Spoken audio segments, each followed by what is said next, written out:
Okay, and welcome back. We're picking up where we left off last time in Grand Tactician, the Civil War in our Union campaign. This is going to be the second campaign part of this stream, which I think is the 6th stream. We just came out of the battle at Corinth, where our construction army managed to fight off the army of Tennessee that was attacking it, delivering us in a process a glorious victory, because apparently that's what's required to get the Confederates to run away most of the time. His Excellency, the President, the Battle of Corinth has ended with the Army of Tennessee retreating in panic. My command has earned us a total victory, with the enemy army running for their lives. The enemy has reportedly suffered total casualties of 1,956 men, thereof 205 were killed and 330 captured. Their morale is believed stable. Our casualties total 483 men, with 58 killed, 101 missing, and the rest wounded.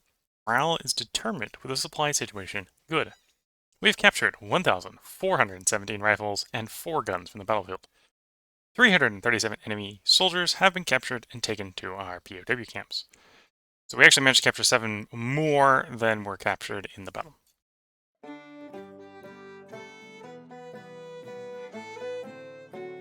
Now, hopefully going forward, the fort will be done. This guy can actually probably retreat back to defending behind some of our forts where he won't get attacked again.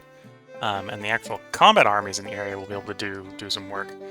Both of them are apparently still regenerating from their last bout of engagements.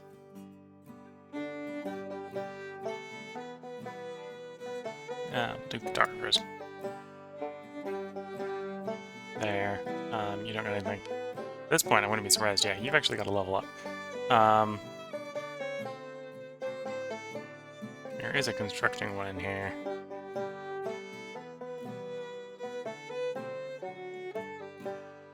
Siege efficiency, no. There we go. Engineers and mechanics, please. Because that is what those are supposed to be for.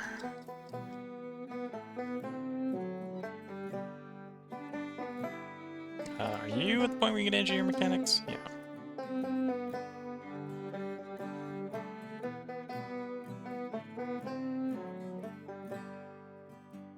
Marching up there. There is, in fact, an army in Winchester, so we will probably have a battle in just a couple days. Department of the Ohio goes up to the Army of... Army of what? Army of Virginia. Okay. I was like, there might be 2 armies there. Hard to tell.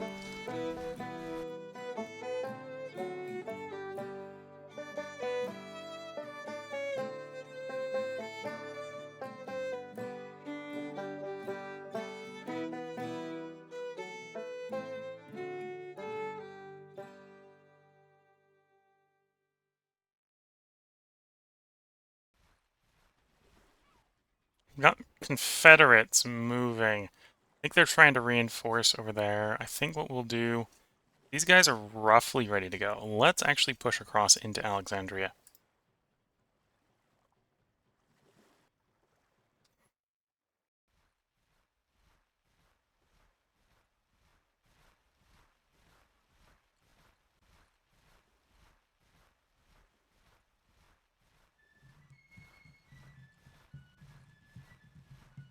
There we are.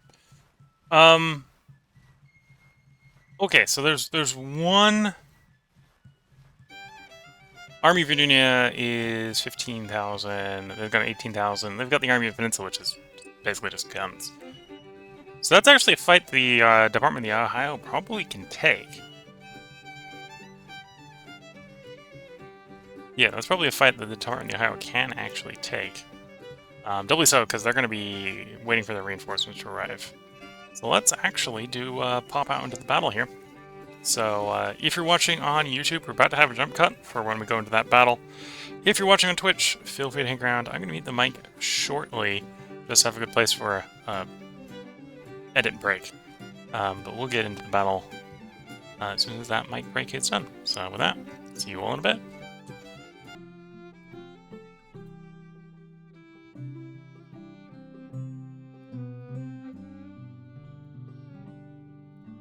Okay, and welcome back. We're picking up after what will be a jump cut to go away to the Battle of Winchester, and we have in fact won that battle. So we have a victory at Winchester. I believe it was only technically considered a minor victory, even though it's probably one of the biggest battles of the war up till this point. His Excellency, the President, the Battle of Winchester has ended with the Army of the Peninsula retreating in panic. My command has earned us a total victory, the enemy army running for their lives. The enemy has reportedly suffered total casualties of 8,620 men, thereof 999 were killed, 1,849 captured. Their morale is believed to be stable. Our casualties totaled 2,644 men, with 307 killed, 1,054 missing, so a lot went missing, and the rest wounded. Morale is confident with our supply situation very good. We've captured 4,304 rifles and 37 guns from the battlefield. 1,695 enemy soldiers have been captured and taken to our POW camps, which are maybe something that I may need to review soon with the number of fights we're having back to back. How is the POW camps going? You're full. Okay, that's not good. And you. Or was that 1,700 or 1,200? Did I misread that? Nope, I'm not. That one's full. That one's actually overfull by 2,000. This one's got some space with about 2,400 space left, and then we had one up in Rhode Island. Okay, they're just not doing a good job of distributing them because apparently Rhode Island one is empty. Let me go ahead and build another one a little closer to the fight, in case that's what's going on there.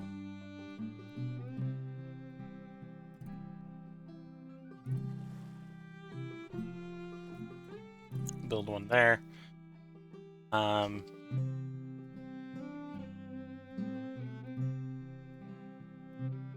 then we'll build one in Delaware, I think. Near the Delaware fort.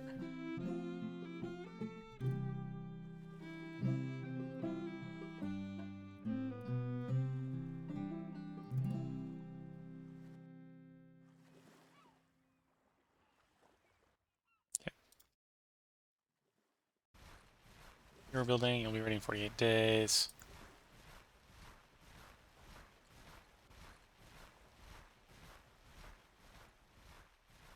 Anyway, we got these guys crossing the river. We did just fight the 3 armies over here. Apparently there's a 4th one. Maybe didn't get involved. Yeah, the army in the northwest possibly didn't get involved.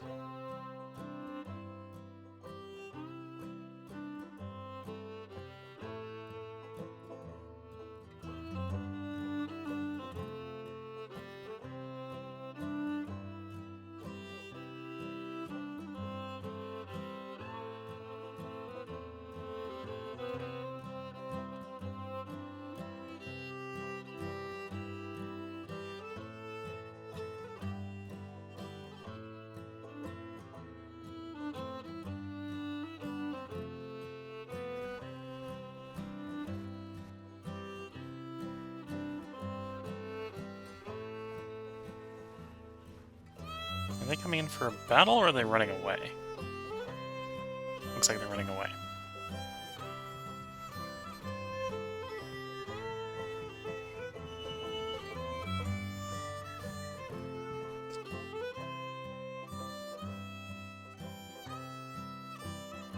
Here in the west, how goes your recovery?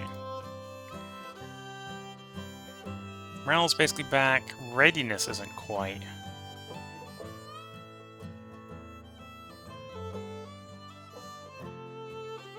Your morale's... Well, your morale actually is probably lower than the other guy, but your readiness is a little bit higher.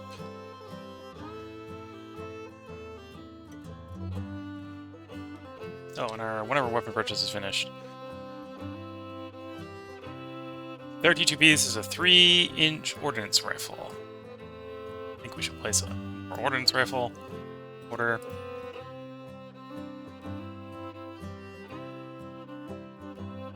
Yep, the 32 pieces of ordnance rifle arrived. We have 11 in inventory. Yep, okay. Just slight demand for rifle. Place another small order of 32 again. And then we finish construction somewhere. Fort Poe is done. Securing that location. Okay.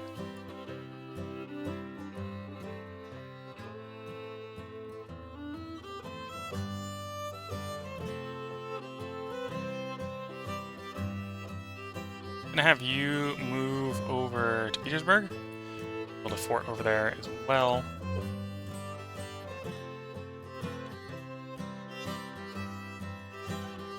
Build a fort to keep people out of the Shenandoah.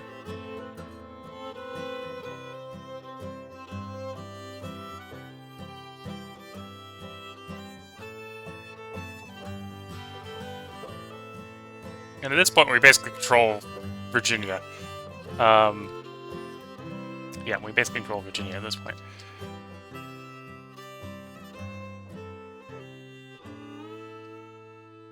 Well, North Carolina it is.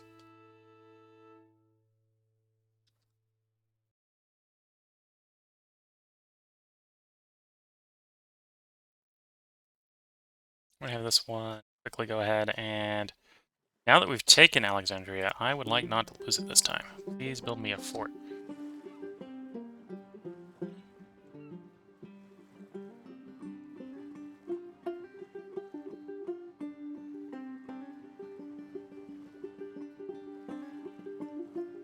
And apparently, based on how they retreated, they're actually trying to capture Washington, because they are doing that apparently.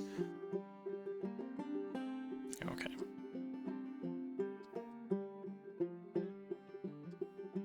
And of course, the new armies are not ready yet.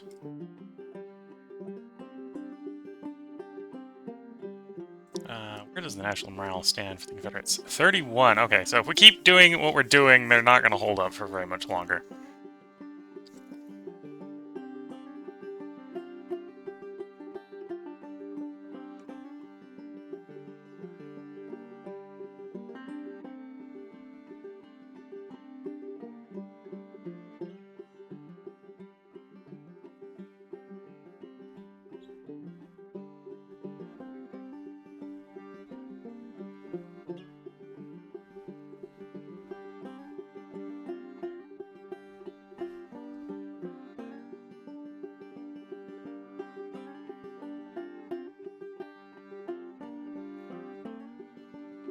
Okay, here we go. We should have a battle, and we do. The Battle of Washington, D.C. 2 federal armies versus the Army of the Potomac. So we're going to have a jump cut here. I could technically... Suppose this is an area where I can hit the auto-resolve, and we probably win the auto-resolve. But we're going to fight this.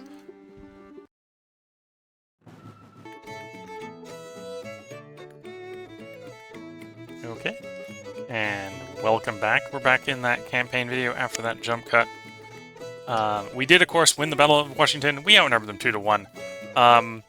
I made the mistake of letting the AI have a little bit of free reign, and as a side effect, we kind of did a very blunt, very ad hoc frontal assault on the enemy.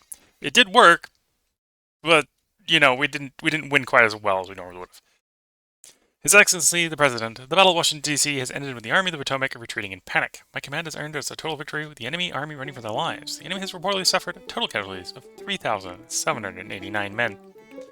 Thereof, 447 were killed, 922 were captured. Their morale is believed to be nervous.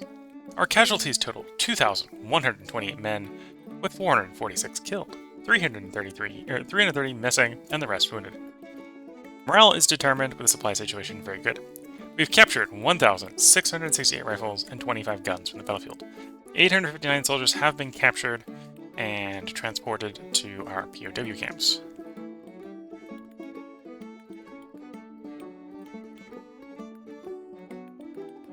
And what are we waiting for? So we're waiting for you to get your readiness so we can go on campaign there. Waiting you to get your readiness so we can go on campaign.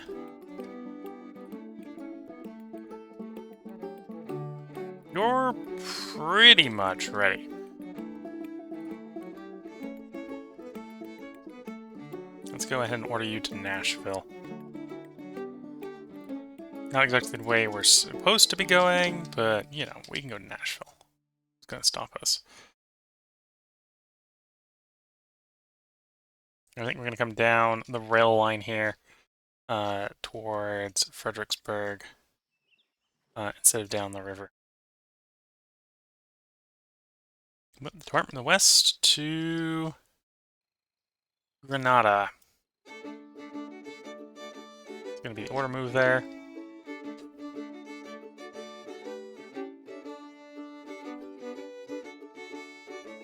Anyway, in a lot of different places, we're basically on the attack.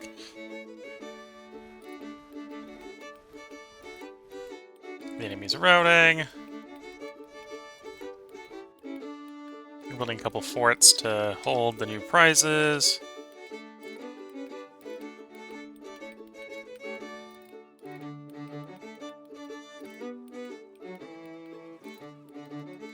And then, from a national morale standpoint, constructed morale is down to 31. But that's with Alexandria and Winchester falling at this point, so we're not going to have any new falls happening in a short period of time.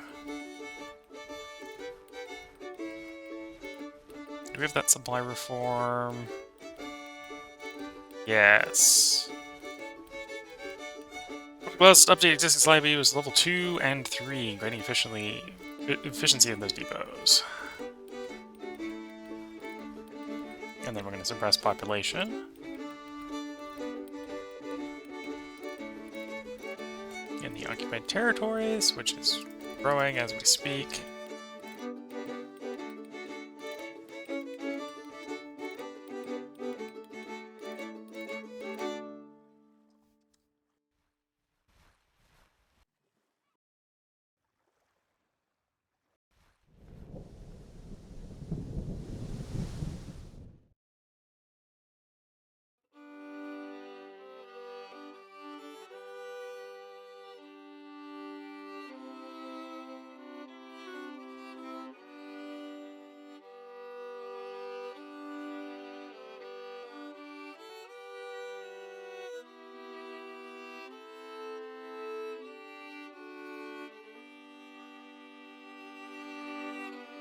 Looks like we're gonna have once again, possibly a showdown between the Missouri State Guard and the Department of the West.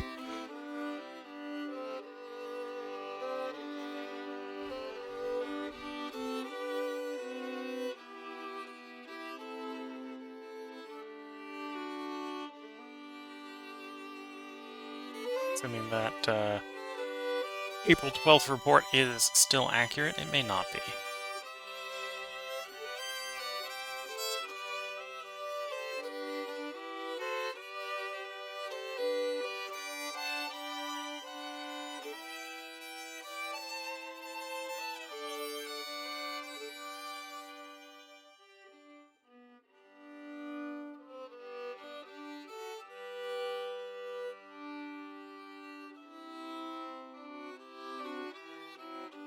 I don't think it's accurate. It's not accurate anymore. Trying to withdraw and regroup, which makes sense. They haven't had time to reorganize since the last time they run into one of our armies. And the Army of the Potomac is ready to go do some siege warfare, so that's where you're going.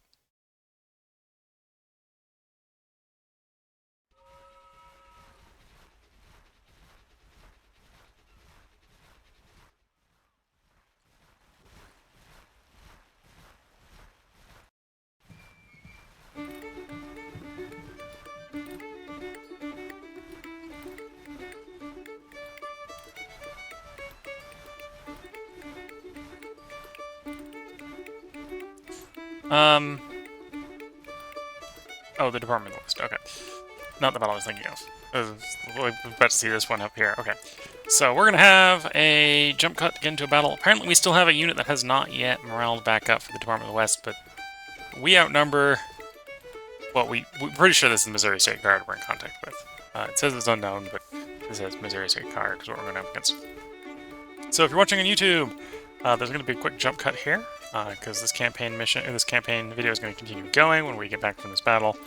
If you're watching on Twitch, feel free to hang around. I'm going to have a short mic mute, I think I'm going to get up and stretch the legs a little bit right before the battle.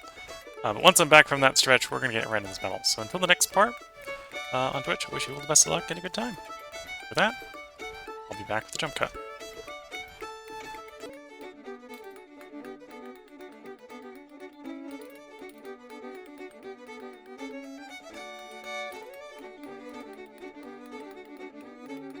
Okay, and welcome back after the jump cut.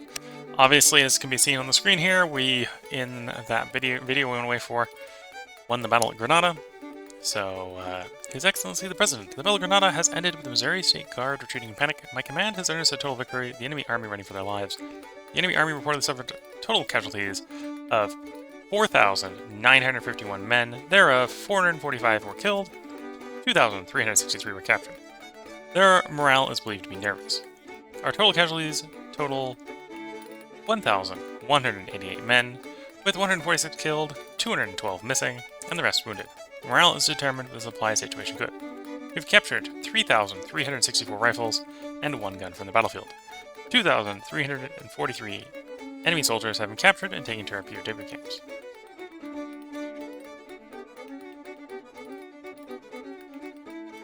So that should be the resistance around Granada, so we should be taking Granada fairly soon. I assume the river we're seeing in that battle is in fact this river, which would not make that the Mississippi, because this is the Mississippi. I do know which river the Mississippi is. I don't know what the river this is coming off the Mississippi, but I know which one the Mississippi is. Yeah, good plan, Army of the Ohio. You're meant to be constructing fortifications, not facing off against the Army of the Shenandoah.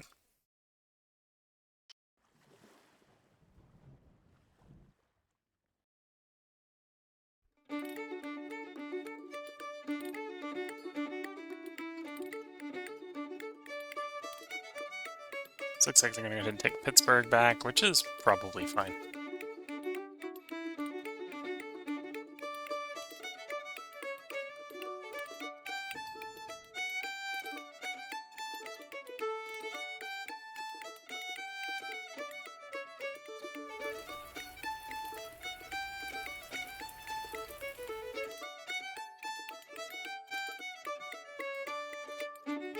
Taking out even more loans.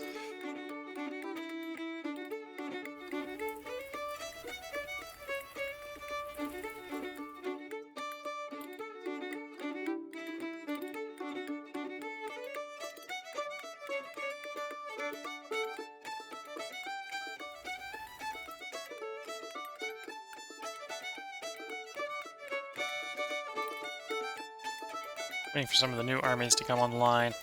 Looks like we're about to have a fight here, though we might not have a fight. Oh, there is a fight. Do I want to fight this fight? I think this is a fight we can win pretty easily with auto-resolve, so I'm actually just gonna give it auto-resolve.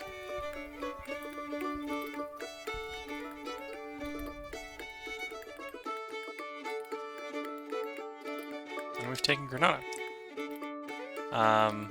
How's your readiness looking? Victory at Charlotte, Army of the Tennessee, and retreat, yeah.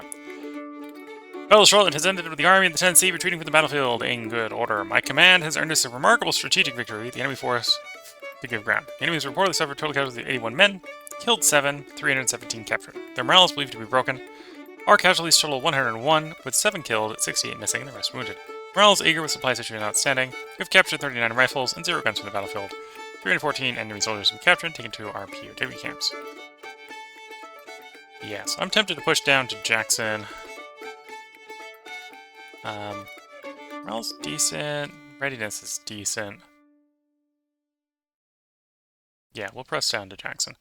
Worst case scenario, we're going to run to the Missouri State Guard again, I think. And I think we could take it if we had to again. We'll push the Army of Indiana down to fortify our recent takings. That battle we won, so you're going to be pushing into Nashville soon. They have gone and taken Pittsburgh back.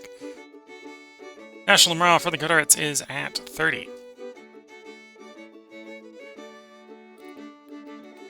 think it's rounded up to 30. It's probably actually a little bit below 30, but close enough.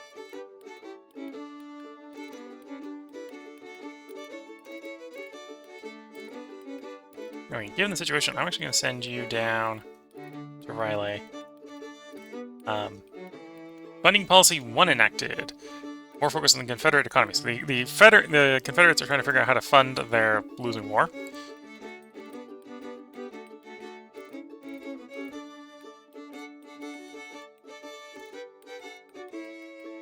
Army of the Shenandoah versus an unknown army. Hampton Division is in contact with the Army of the Shenandoah. What are my orders? This looks like a reasonably sized battle. We're going to go fight this battle. So once more, we're going to have a jump cut, and we're going to go back to a battle. So I'll catch you in the battle. If you're watching on Twitch, feel free to hang around. I think I need to take a quick stretch of the legs and replace my cup of tea again. So I'll be back as soon as that cup of tea is remade. So until the next part, wish you all the best of luck and a good time. Catch you all in the next part. And that's for Twitch. I think YouTube, you're going to have a jump cut, and we're going to actually come back. Probably record about 6 minutes. 6 more minutes after the battle here. So I'll be back.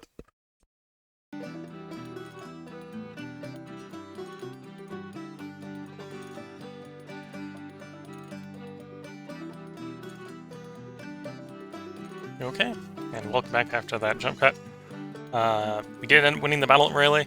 It was a little bit of a mess, to be fair, so this is the battle report. His Excellency the President, the Battle of Rayleigh has ended with the Hampton Division retreating in panic. My command has unearthed a total victory with the enemy army running for their lives. The enemy has reportedly suffered total casualties 12,406 men, thereof 1,020 killed, 5,724 captured. Their morale is believed to be unstable. Our casualties total 4,771 men, with 631 killed, 1,456 missing, and the rest wounded. Morale is confident with the supply situation good. We've captured 7,292 rifles and 27 guns from the battlefield. 5,337 enemy soldiers have been captured and taken to POW camps. So we basically filled like a third of a POW camp there. Oh boy.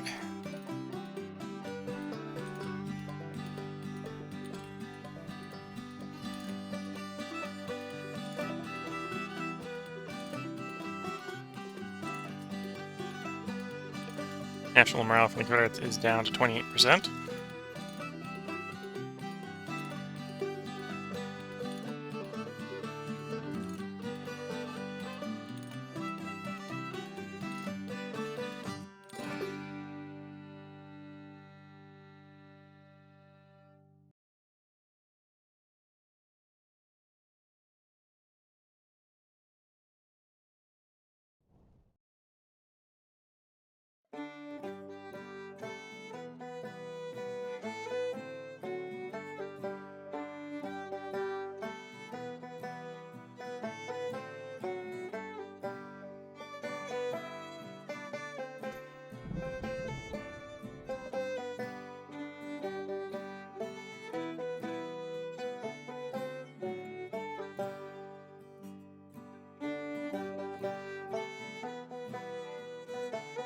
Thomas can capture Rayleigh.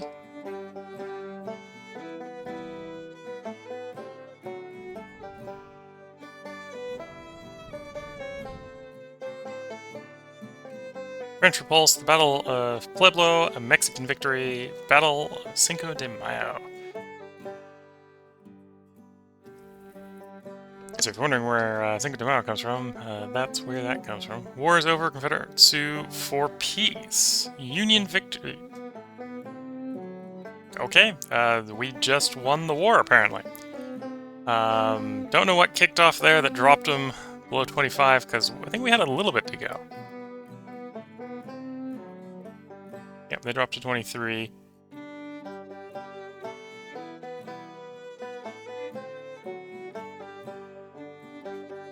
Yeah, something just dropped them pretty heavily, but I think of some town occupations.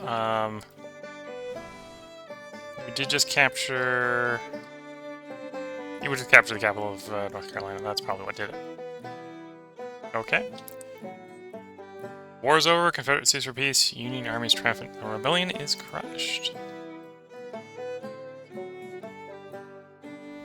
I suppose technically that is the win screen?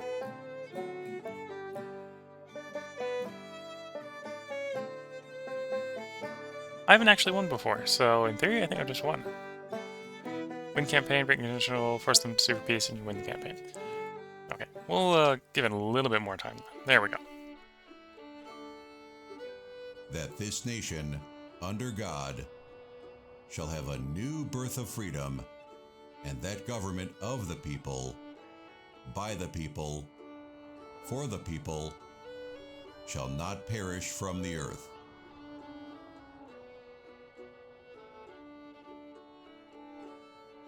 Abraham Lincoln, President of the United States of America.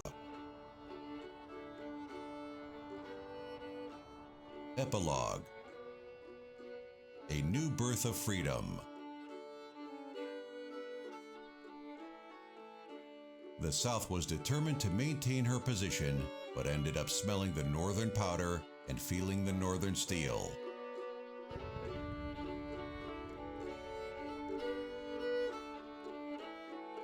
As Union troops march on triumphantly, the rebel armies lay down their weapons and surrender without conditions.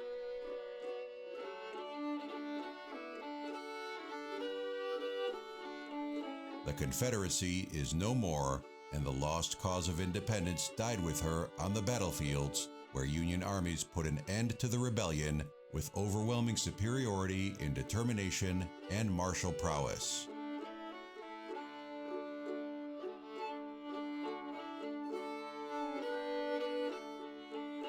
And, as President Davis declared when the sword was drawn, the time for compromise truly had passed. Entering southern cities and heartlands, the Union armies bring with them no compassion.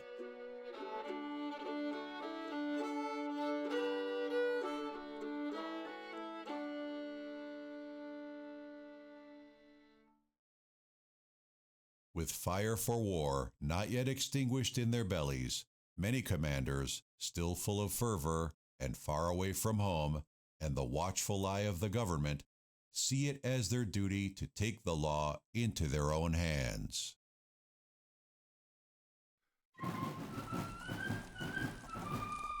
Under the rule of the victorious, remaining rebellious spirits are quelled forcibly. The evil of slavery is abolished for good, bringing all Americans freedom, overlooked by the blue-clad troops with rifle in hand. Loud opposition of the new order is removed, along with the ringleaders of the rebellion. While prisons are being filled, overreaction cannot be avoided. With every slain citizen unwilling to give up opposition, the malice felt toward one another grows between the men of North and South. A new birth of freedom, so violently given, does not come without travail. It would not take years, but generations, for these nations' wounds to heal. Moreover, even then, no one knows whether the scars would simply hide deeper symptoms, waiting to infect American unity once again.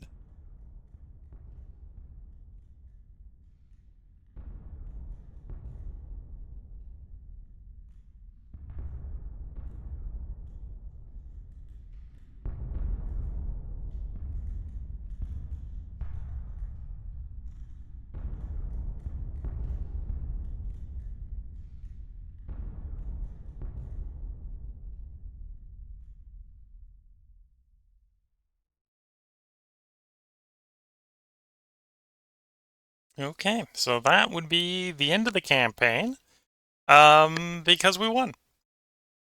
I think we ended up capturing a couple cities back to back there, and so the morale dropped very rapidly.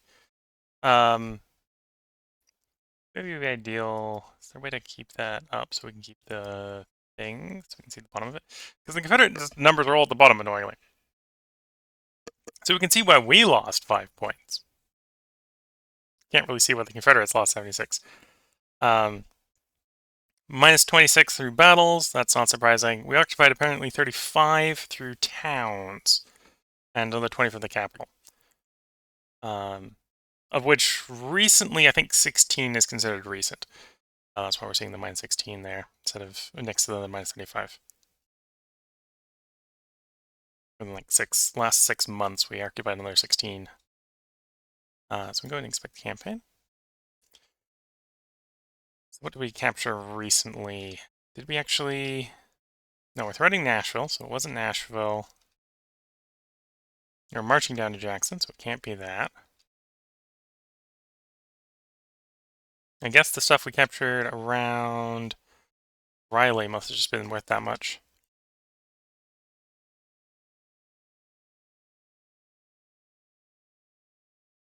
And to be fair, I think it counts, if you capture like the major cities, it'll capture you the minor ones.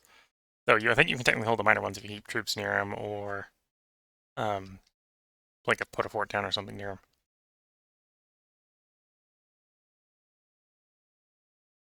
For example, I think we don't control Petersburg, for example, because they've got troops near it. But most of the other minor ones nearby we control because either we control the nearby city or because we have a fort near it.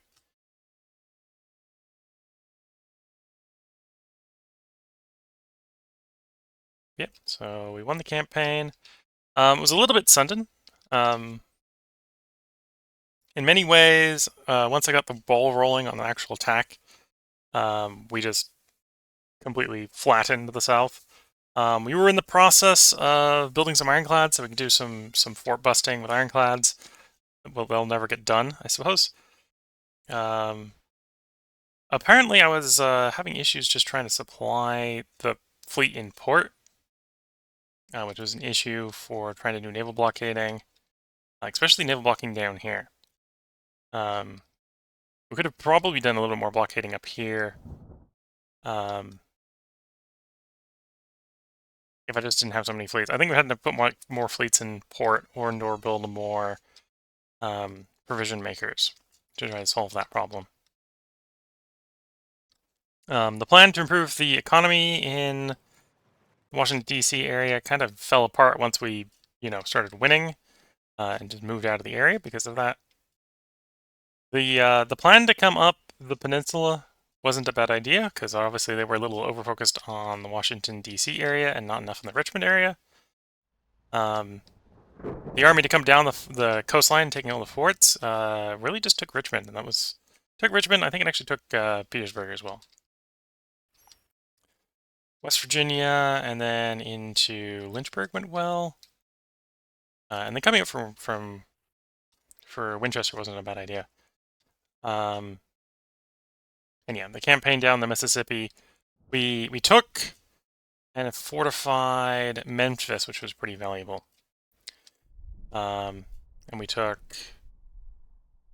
the secure supply lanes Grenada.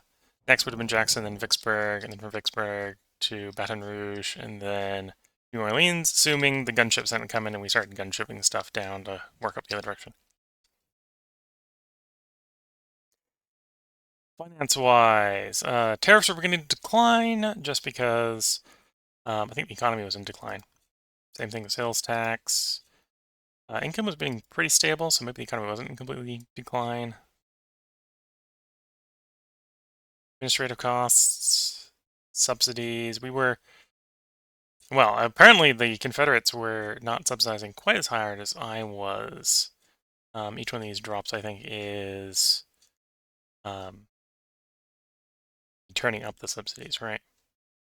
From completing more policies. I did some building. I did far more building than the Confederacy, apparently. Not surprising, my interest rate is higher, or my interest amount is higher. I think my interest rate was lower. A lot of the time was lower, yeah.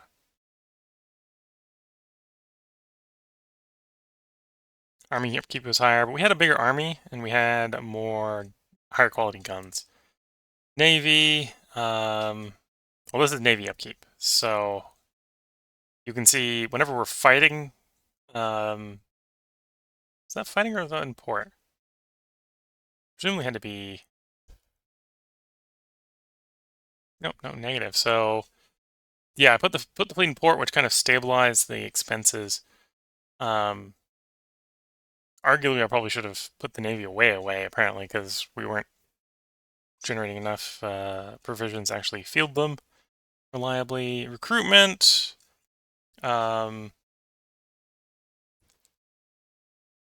Price when new units are raised, existing units are refitted. Also the price of uniforms and stuff like that. Okay. And then supply depots all over the thing. That's the total expenditure. Economy as a general rule appears to be in decline. I did stuff specifically to increase revenue that collapsed the wealth of the North. So arguably the South was richer the entire time, but, well, richer per person the entire time. They had lower manpower. You can see their manpower is just starting to collapse. So this is the unemployment. This is the amount of people they can turn into troops or work new jobs. And it was beginning to collapse because we were basically capturing them all and putting them in prison. We had more national debt.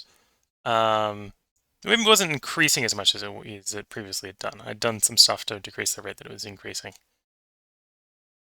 And there's a credit rating. Apparently, we and the credits actually ended on the same credit rating. So the stuff I was doing to decrease the rate where we were going through our loans was helping to maintain the credit rating. And then you take out when you take out a bond, I think when you issue a bond, you get 25,000. So you're mostly running back and forth between 0 and 25. Sudden expenditures can drop you down, but then you need to take out stuff. So yeah, the military definitely worked. At some point, if I ever play this again, I'll have to turn the difficulty up because, if anything, I think the morale hit from various things was a little too low. If we wanted to sort of recreate history, and recreating history would be you cut the Confederacy in half. You think they basically occupied Tennessee. And then you had the Sherman March on the Sea, and you had basically what I did in Virginia is what they did to win the war, but they did that with Sherman March to the Sea in Georgia and Tennessee and this area cut in half, and the Confederacy cut in half. So yeah, that's probably have to turn the difficulty down to get a little bit more historical of an outcome. And of course that would make the war last longer. Policy-wise, was going into military. Grab military too, so we can get the military stuff going faster. I think in the future I might try to do that a little bit earlier. I might do military 1 into military 2.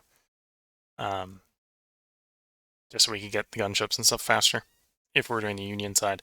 Don't necessarily know how the tree is different policy project-wise for the Confederates. I know they get like cotton-clad rams, which are basically meant for fighting off those the frigates that we would have been using to blockade them had we had adequate provisioning.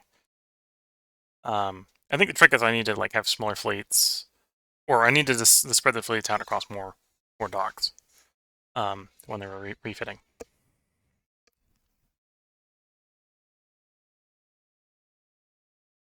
And then yeah, because of what we were doing, the war was well, I think the hot portion of the war was less than a year in practice.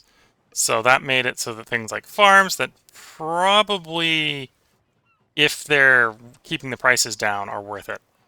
But the reality, of course, is then you have to have them long enough for them to be worth it, and I don't think we had it long enough. So yeah, this was interesting. I need to get a little bit better at fighting. I think if I play it again, I'll turn the Fog of War off, because I don't think it was really adding much. Generally, we knew within what the ratio was between the two armies, so I didn't necessarily. It would have probably been a little more interesting to have a little bit more precise information on that. And I probably needed to go earlier into the cavalry carbines. It may have actually made sense to do cavalry carbines, artillery before their reforms by more, right? So maybe move the armored gunboats up sooner and delay the reforms a little bit there. And of course, if we went military 2 earlier, we'd get a lot of stuff sooner. That's the finances. That's the military. And of course, from a deductive standpoint, we of course maintained the support above 60 because we never got to the deadline where we'd lose that support. We didn't capture 10 forts. Because honestly, if I'd captured 10 forts, the Confederates would have lost. We're trying, but most of the Confederate forts are on the coastline, right? So we think we took like, well, well, took 2 Confederate forts. The most of the forts I took from the Confederates were actually our forts that we built to deny spaces from the Confederates. Actually, no, we took 3 Confederate forts, I think. Controlled Western Virginia. We didn't get around to cutting the Confederacy in half. We managed to take 1 of the 4. We were working on that. And of course, we won five consecutive land battles. We didn't win 5 consecutive naval battles because I think there was only ever like 3 naval battles. There wasn't very many naval battles. And there's 41 battles, or there's 46 battles of which we won 41 of.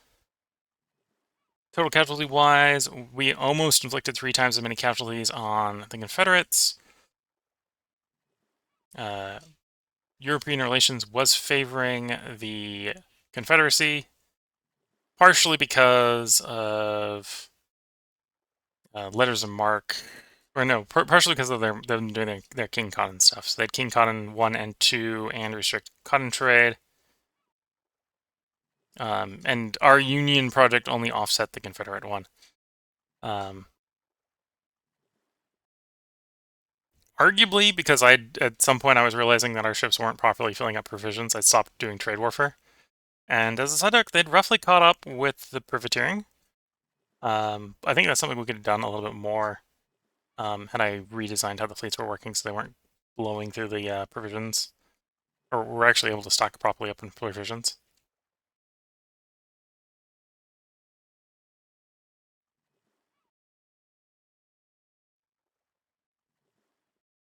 And yeah, not surprising because we were on the offensive that we or reliably winning that our armies had high morale. Actually somewhat surprised that the national support was as low as it was for the Confederates.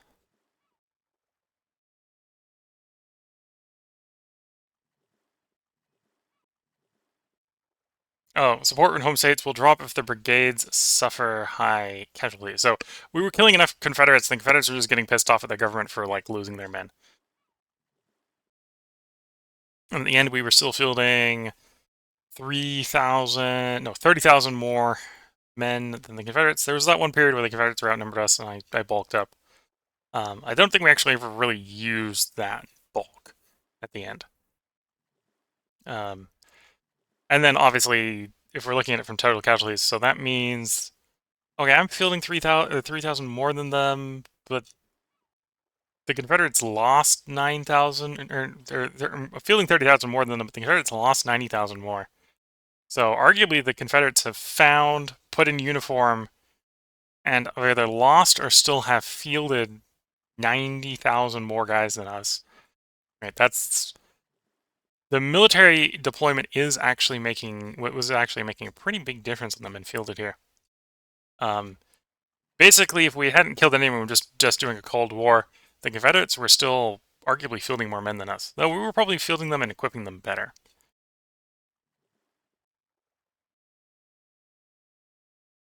Military-wise, there are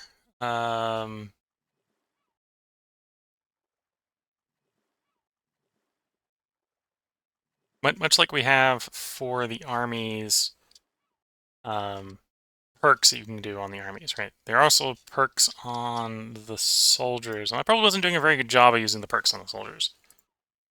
That was definitely something we could have probably poked around with a bit more.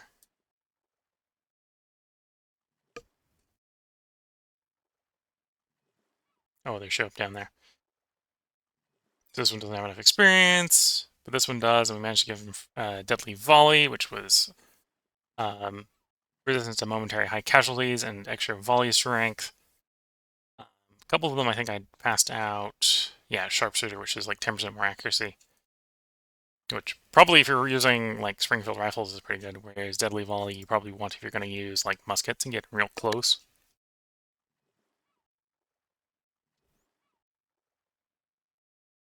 And then economy-wise, production value of probably a lot of things just went up and up and up and up. farms, and this is over the previous 12 months, is what we can see here.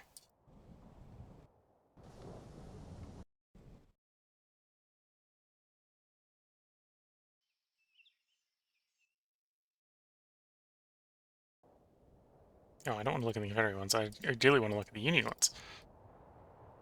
Yeah, your Confederate farm prices is going up is maybe not super surprising after all. Um, the Confederates having to draft them and send them in the front, right?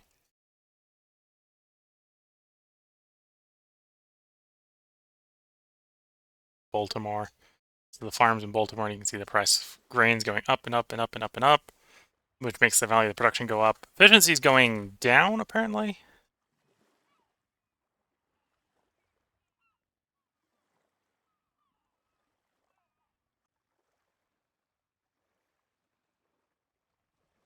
Yeah, and that was probably from the declining workforce.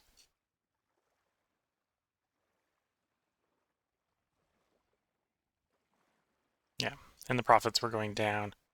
Probably because the inputs were going up more in price than the outputs were. But yeah, value production was going up, so it's inputs and outputs are going up as things do.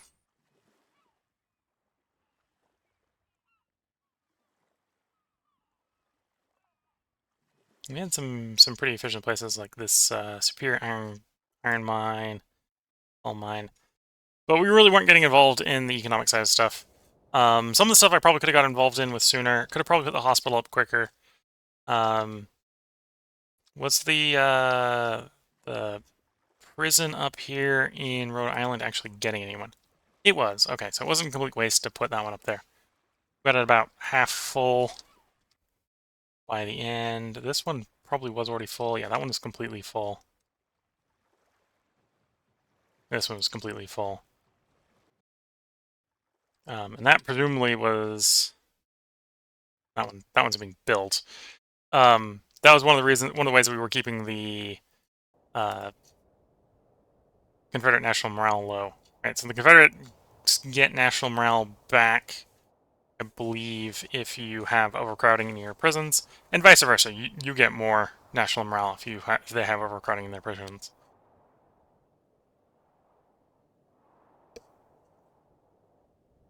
Oh, we were getting positive national morale from China occupations. Granted, it wasn't enough necessarily to. Well, it wasn't a lot, right? So you probably don't get a lot from occupying other people, but you lose a lot from having your stuff occupied. Um, we didn't lose very many battles. We waited on the Militia Act, which meant we got a national morale buff. So one of the Union objectives is you have to invade the South. Until you do that, you're losing morale, and you don't get that back when you do that. So you need to do it very quickly. Though we did offset that, of course, with winning the first major battle. Battle objectives, Old Dominion. State support was positive. Our private wealth apparently was high enough that even though we had driven it down a bunch, it was still providing us some national morale. And apparently we didn't have too much prisons. Or they didn't overcrowd their prisons, apparently, in the South. Or at least it solved it if they had. And you can see the recent average state support changes. You can see most of these actually look like territories that are occupied. So Utah, Dakota, Missouri, Kentucky, West Virginia. So I think that was the civil impression, reducing the Confederate morale in our places. Yeah, so as we can look at the front lines. So okay, we had a couple armies in Virginia, and other than Petersburg, they basically weren't occupying any of the major cities in Virginia anymore. We'd taken over a major city the major city in Carolina. We haven't gotten down to Wilmington, and we were coming down from Moorhead. You can see the swath of the attempt to try to cut the Confederacy in half. And there's pretty loose control in the west, right? Intelligence is probably pretty bad. We got the best in the east and the best around our troops. Spots of workforce. Spots of slavery. Trade value. And of course, as we were taking stuff over, we were acquiring the Confederate trade value, I suppose, as well. Support, mostly Confederate, or mostly Union support in the north, mostly Confederate support in the south. Though we can see that the Confederate support was just declining. Probably due to troops being raised and being defeated. Though Virginia might have been, I could imagine Virginia having a little bit higher support, but because we occupy so much of Virginia, the civil suppression effects were probably affecting Virginia pretty heavily, and a little bit probably on Missouri. Supply was probably pretty terrible. Though we had a couple supply depots down there. We built one down there. That's why the supply in those areas are good. And this is probably why I needed to spread the fleet out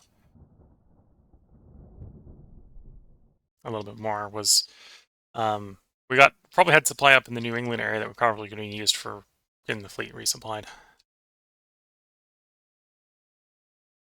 Available capital. Those places with banks or just capital?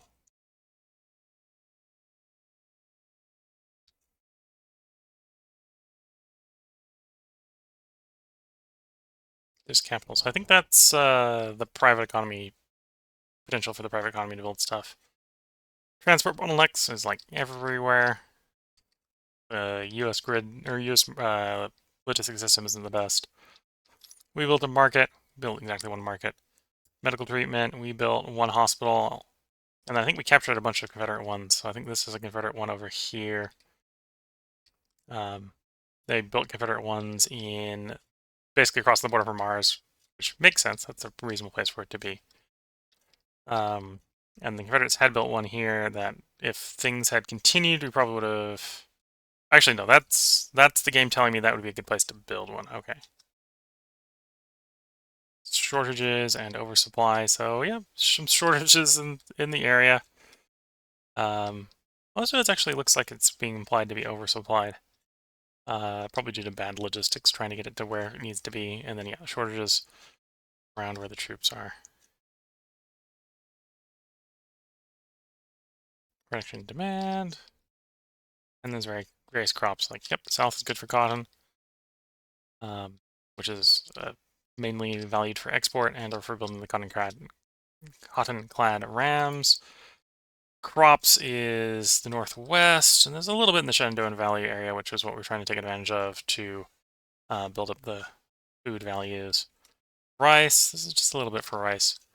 Though that's probably good for like doing provisions and stuff like that. And once again, food for supplying your fleet. Some sugar. Rice actually doesn't count as sugar over here as well, but sugar apparently is best down there. Tobacco is another one. I would have expected a little bit bigger regions for tobacco IRL, but yeah, tobacco in Virginia, Kansas, okay. And then wood is everywhere because it's a pretty heavily wooded country.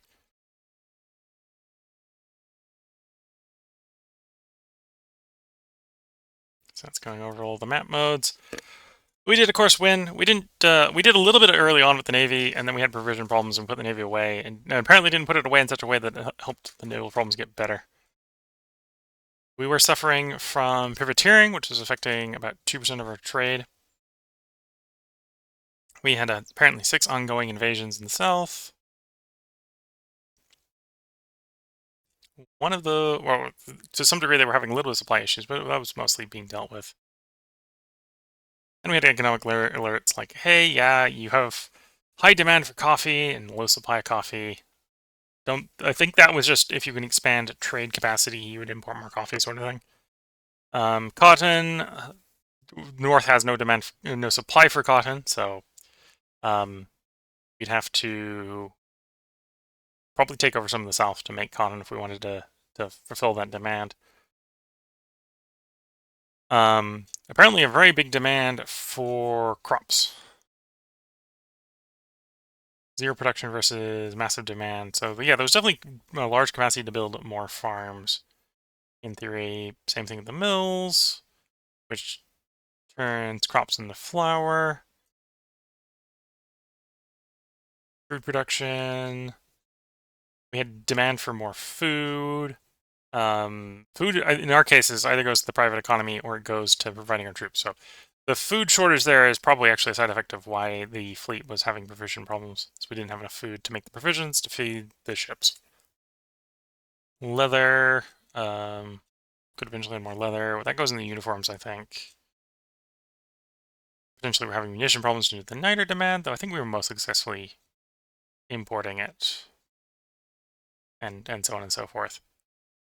And we had a bunch of ineffective companies, mostly manufacturers in Ohio, Vermont, Illinois. They were losing like 6 million a month.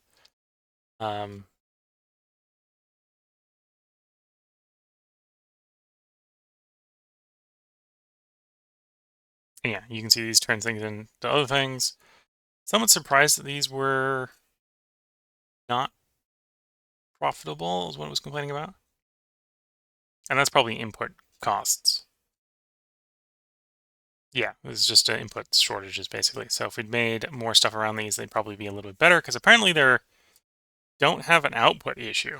Right? There's demand for the food, there's demand for the provisions, but there's a shortage of the input, right? So there's a shortage of flour or food to go in there to make the provisions.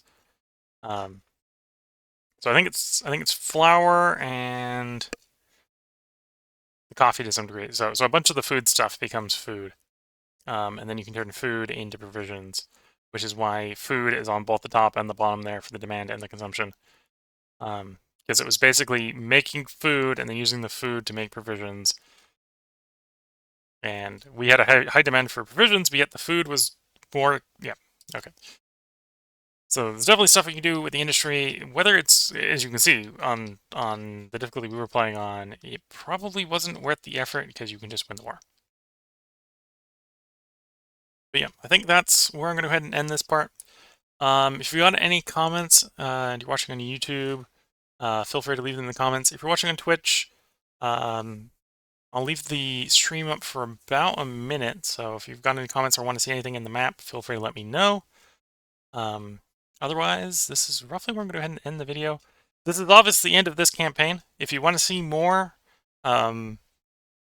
please leave a comment on YouTube telling me that you want to see more. Because I'm how I'm going to arrange the videos, this will be the last campaign video. The battles will be after it. So the battle that we won a little bit earlier on that caused us to basically win the war, that will be probably tomorrow in the schedule. So there'll still be some more Grand Tactician videos coming out, but there'll be battles that if you've watched the video this far, you've kind of been spoiled on how those battles go.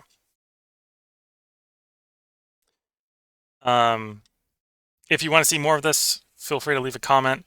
If you have suggestions on how to make it more interesting, that sound also interesting to have played, like what interesting for you to watch and also interesting for me to play, let me know.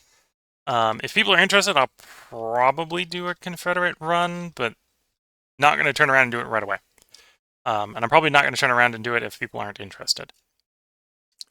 I think the Confederate run will definitely be, well, the Union will probably be a little bit more oppressive, and I'm probably a little bit less likely to go on the offensive. So it's mostly going to be defensive actions, responding to the Confederate or responding to the Union. I know much like we've got objectives as the Union to do stuff in the Confederacy.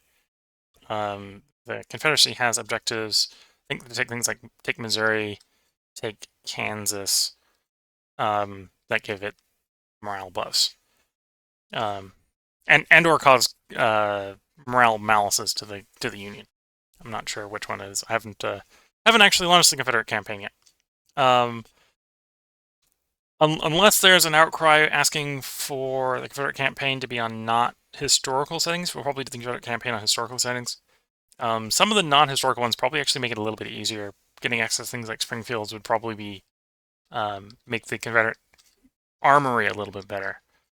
Because otherwise you're stuck with imports, which are really expensive, which is going to be a problem for the Confederates.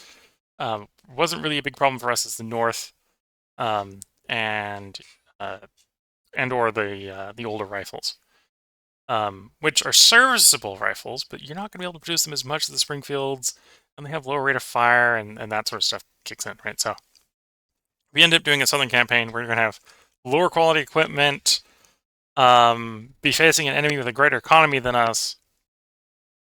So we're gonna have to figure out how to punch up, sort of. To some degree, we were doing that as the North, but we were using that using the higher quality rifle equipment, which we won't have as the South if we do. We're not going to turn around and do that run right away, but if you're interested in seeing it, feel free to let me know. I'll probably eventually do it, even if you don't ask, but if you ask, it'll happen quicker. It's probably the good way to think about it. Because otherwise I'm going to delay it until after I've done other runs and other games that I want to do, like Terra Invicta. Someone also, I think earlier today, asked me to do a Prussia run in Victoria 3, so that'll end up actually happening fairly soon. Yeah, so hope you've been enjoying. Upcoming stream schedule. Tomorrow will be the Long Dark. The day after that will be Field Glory Empires and Sparta. Day after that will be Shadow Empire. Possibly we'll end up winning Shadow Empire in that run as well. In that stream as well. And then the stream after that will be the Return to Victoria 3 already, and we'll be doing Prussia, because someone asked to see if I could do Prussia. So I'm going to do Prussia. And I don't see any problem with doing Prussia. So with that, wish you all the best of luck, a good time. Catch you all in the next one, and bye for now.